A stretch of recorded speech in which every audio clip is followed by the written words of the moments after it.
Hello everyone. Welcome to my YouTube channel Psychology Class for All. Neuropsychology classes की series में आज हम domain and scope of neuropsychology समझेंगे।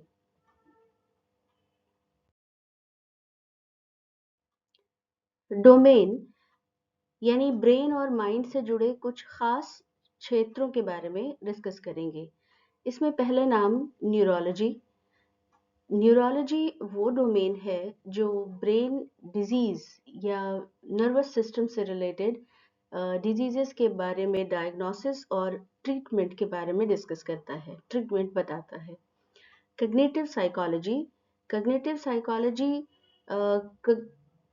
इसमें thinking, memory और लर्निंग ये सारी प्रोसेसेस कैसे होती हैं इसके बारे में डिस्कस करता है कि ये ड्यूरिंग द चाइल्डहुड या लाइफ स्पैन डेवलपमेंट ये सारी प्रोसेस कैसे बनती हैं और कैसे इसमें कुछ चेंजेस बाय डिफ़ॉल्ट रहने से यानी वेरियस रीज़न से अगर कोई चेंजेस है इसमें तो फिर किस तरीके के डिसऑर्डर्स होते हैं या फिर अगर कोई इंजरी या कोई सेटबैक लगने से किस तरीके के मैल बिहेवियर फंक्शनिंग्स हो जाते हैं, ये सारे अंडरस्टैंड करने की कोशिश करते हैं कग्निटिव साइकोलॉजी यानी कग्निशन कैसे काम करता है। क्लिनिकल साइकोलॉजी उन लोगों की मदद करता है जिन्हें मेंटल हेल्थ की चैलेंजेस फेस करनी पड़ती है, तो ये उनके प्रॉब्लम्स को, मेंटल हेल्थ प्रॉब्लम्स को समझकर उसकी हेल्प करता है। साइकाइट्री अगेन मेंटल हेल्थ के ट्रीटमेंट में मेडिकेशंस को भी इंक्लूड करता है, यानी जो डायग्नोसिस किया और अब उसकी जो ट्रीटमेंट चल रही है, ट्रीटमेंट में अलग अलग थेरेपी होगी, काउंसलिंग होगी, उसके साथ साथ ये मेडिकेशन वाले पार्ट भी हैंडल करते हैं। न्यूरोसाइंस ब्रेन कैसे काम करता है इसके ऊपर वो इंटेंस रिसर्च करता है, specially in a biological level. Rehabilitation psychology किसी भी तरीके के डिजीज या स्ट्रोक या इंजरी के बाद जो रिकवरी करने के जो सजेशंस देता है या प्लान आउट तैयार करता है, स्ट्रेटजी तैयार करता है, रिकवर करने की पूरी कोशिश करता है, वो है rehabilitation psychology.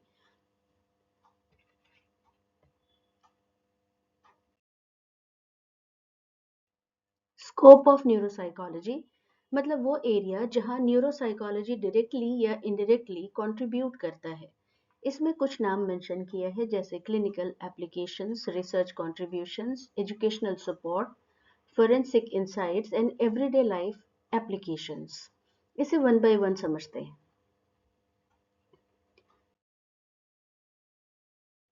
Clinical neuropsychology brain की डिमेरिट या डिसफंक्शन से पैदा होने वाले कुछ कग्निटिव, इमोशनल या बिहेवियर रिलेटेड इश्यूज को समझने, उसको असेस करने और उसको रेक्टिफाई करने पर कंसर्न होता है या फोकस्ड होता है। इसके जो टास्क हैं या जो इसके वर्क हैं, फोकस्ड एरिया है, उसमें आता है असेसमेंट एंड डायग्नोसिस। मतलब neuropsychologist memory, attention, functional abilities या फंक्शनल कैपेसिटीज, लैंग्वेज और विजुओ स्पेशियल स्किल्स का डिटेल्ड इवैल्यूएशन करते हैं। वे डिमेंशिया, स्ट्रोक या ब्रेन इंजरी, एपिलेप्सी, शिजोफ्रेनिया जैसे न्यूरोलॉजिकल और मेंटल डिजीजेस का ट्रीटमेंट करते हैं। Rehabilitation and intervention. Clinical neuropsychology patients के जो डैमेज्ड कैपेबिलिटीज़ या डिसफंक्शनल कैपेबिलिटीज़ है उसको रेक्टिफाई करने के लिए, उसको करेक्ट करने के लिए कग्निटिव रिहैबिलिटेशन प्रोग्राम्स तैयार करती है और उस तैयार करने में हेल्प करती है, और साथ ही जो उसकी डेली लाइफ की एक्टिविटीज़ है उसको कैसे कंडक्ट करना है, उसको कैसे ऑपरेट करना है, इसके लिए असिस्टिव स्ट्रेटजीज प्लान आउट करती है, सजेस्ट करती है। Treatment planning and monitoring. Neurologist या और साइकियाट्रिस्ट और ऑक्यूपेशनल थेरेपिस्ट के साथ मिलकर न्यूरोलॉजिस्ट जो होते हैं वो साइकियाट्रिस्ट और ऑक्यूपेशनल थेरेपिस्ट के साथ मिलकर एक कंप्लीट ट्रीटमेंट प्लान बनाते हैं, जो कि टाइम के साथ साथ कग्निटिव और बिहेवियरल डेवलपमेंट को मॉनिटर करते हैं और उसके अकॉर्डिंग फर्दर फीडबैक लेते हुए, मॉनिटर करते हुए फिर आगे की प्लानिंग भी बनाते हैं। Forensic and legal applications. Cognitive impairment का इवैल्यूएशन ज़रूरी होता है कुछ लीगल केसेस में भी, जैसे कि पर्सनल इंजरी के बारे में जो क्लेम कर रहे हो, या फिर जो अगर पर्सनल कैपेसिटीज़ के बारे में असेसमेंट करना हो कि सही में वाकई में एक सर्टेन एक्टिविटी एक पर्सन एज एन एक्यूज्ड वो कर भी सकता है या नहीं कर सकता है। तो ये सारे असेसमेंट ये फोरेंसिक और लीगल एप्लीकेशंस में कंट्रीब्यूट करता है।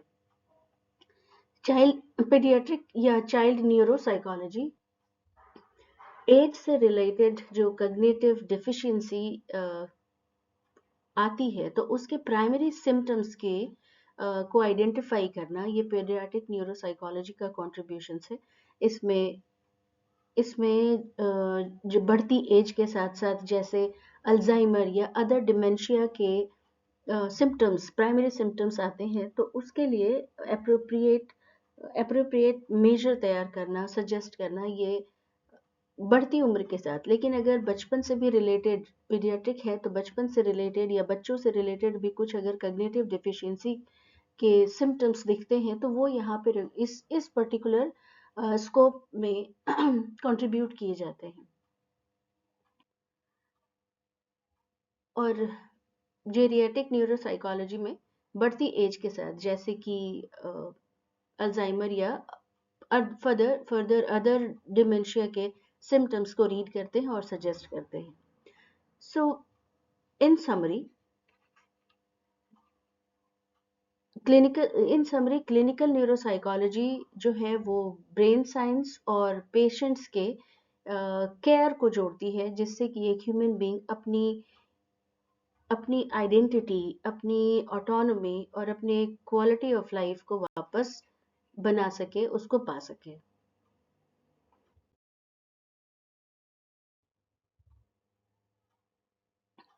दूसरा स्कोप है रिसर्च कंट्रीब्यूशंस।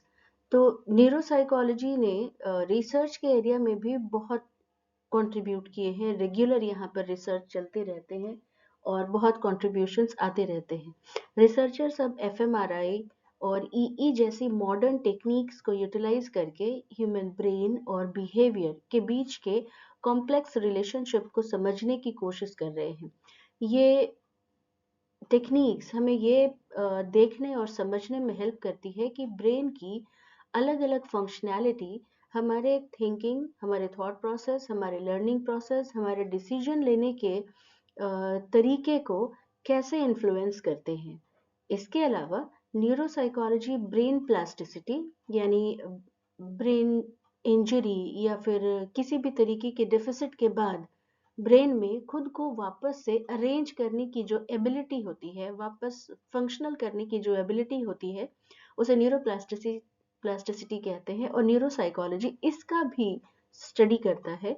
और ये स्टडी या रिसर्च ये बताता है कि ब्रेन में किसी भी तरीके की इंजरी लगने के बाद भी वो कैसे वापस से कुछ फंक्शंस को दोबारा सीख कर और नई वेज अपनाकर डेवलप कर लेना, कैसे वो अपने आप में ये सारे बिहेवियर को इनकलकेट करता है, इन सारे फंक्शंस को इनकलकेट करता है।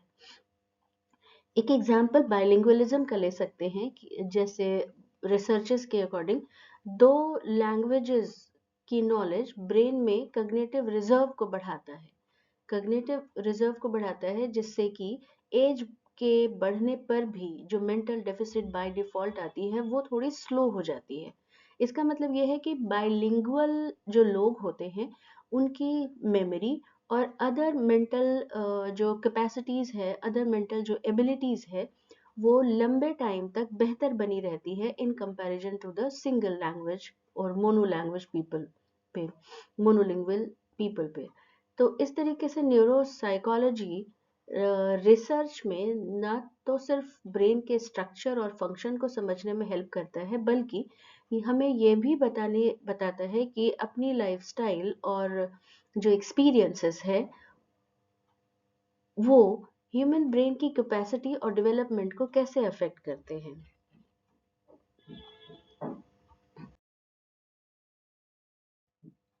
एजुकेशनल सपोर्ट, तो न्यूरोसाइकोलॉजी का एजुकेशनल एरिया में भी बहुत कंट्रीब्यूशन है। ये स्पेशली जो लर्निंग डिसेबिलिटी होती है, जैसे कि डिसलेक्सिया हो गया, एडीएचडी हो गई, उन स्टूडेंट्स को या उन लोगों को, उन बच्चों को वो हेल्प करने में हेल्प करता है।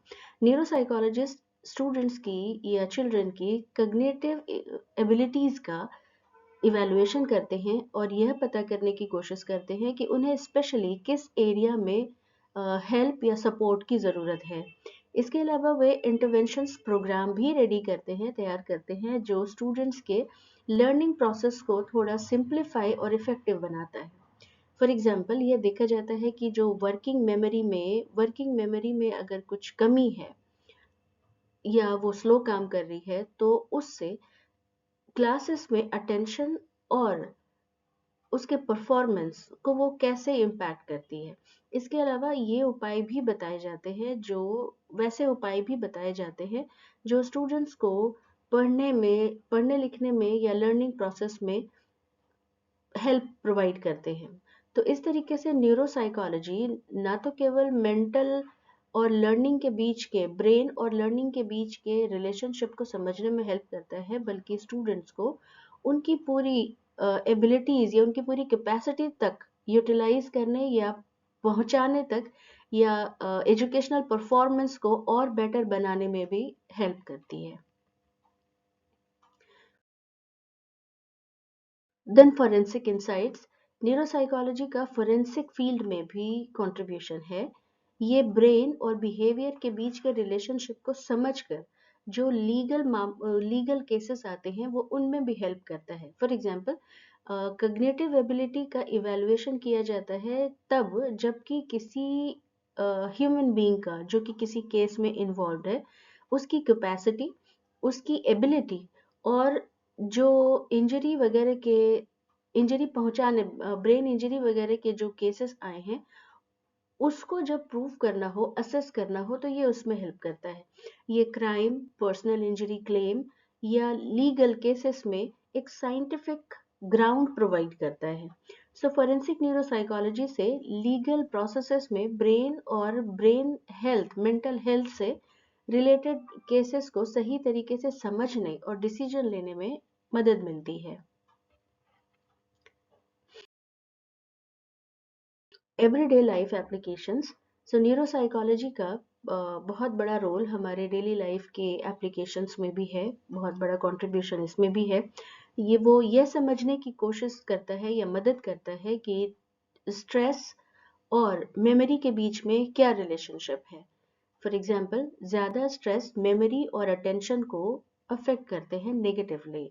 ये हमें यह भी बताता है कि नींद का यानी स्लीप का हमारे लर्निंग प्रोसेस पर और मेमोरी पर अगेन कितना बड़ा रोल है या कितना बड़ा इम्पैक्ट पड़ता है।